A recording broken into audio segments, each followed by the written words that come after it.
Welcome to another edition of our virtual career day. I'm joined by Keith Robertson, co-owner of Keeney and Basford. How's it going, Keith? It's going very well. Thank you. So yes. today Thank you for having me. Oh yeah, thank you for coming in. So we're going to talk about funeral homes, the funeral industry, and our first question, of course, is how did you become the co-owner of Keeney and Basford? How did you get into the funeral industry? Well, when I was younger in high school, I worked for a fire department as a volunteer and began helping funeral home during the day when I would be off. And once I graduated, I decided it was something that I felt that I could do, and decided to go to school and get a degree and work in a funeral home. Worked at a funeral home for a long time, and the previous owners of our business decided to retire, and my partner, Rick Graff, and myself had the opportunity to become the owners. And you're local too, right? We are local. Our funeral home actually has been here in Frederick since 1848. Wow. And we've owned the business for about 14 years now. So been in that industry that long. What's the best or your favorite part of the job? Favorite part of the job is working with families. It's a very difficult time that families go through when a death occurs, and we are blessed in a profession that we are able to help them with planning a final farewell, planning a memorial of some sort that would help friends and family remember them respectfully, and the satisfaction we have in being able to help do that. I guess maybe the best part of the job is also maybe part of the hardest. It is indeed.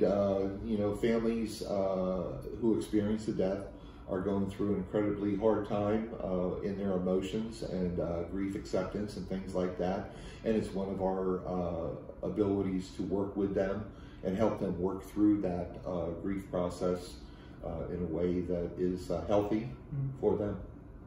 So if someone would want to get into the field, what recommendations do you have? What kind of classes? Is there an apprenticeship? There is indeed. There's actually the state of Maryland, and a lot of the states have different requirements for their licensure for different professions. But in Maryland, they do require that a student have a Bachelor of Science degree from any four-year accredited college, and completion of that you can apply for and be accepted to a mortuary science school that teaches specifically our profession, mortuary science, grief, death and dying.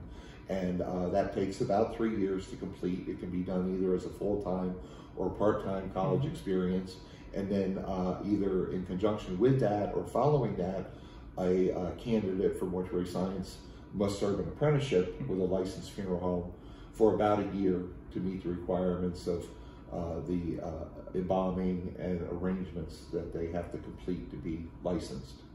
Did you do your apprenticeship in Maryland? I did. I did all of my work here in Maryland with the local funeral home. And I got to ask you, so I was kind of digging through your info. It lists that you were a forensic investigator. Yes. Were you CSI Frederick? CSI Frederick for about 25 years.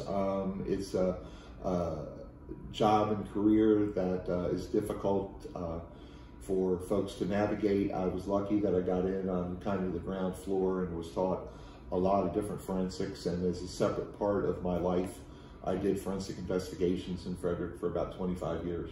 That's fantastic. Well, thank you so much for your time. Is there anything else you want to say about the forensic field or the funeral field before funeral field and so forth? No, it's just a changing field. It's, anyone considering a career in funeral service needs to look at the future as to what they would like to do. Funerals, cremations, death and dying in general have changed a lot over the years. So anyone who is looking into that type of career should certainly investigate and talk to their local funeral home before they decide that that's what they want to aspire to be.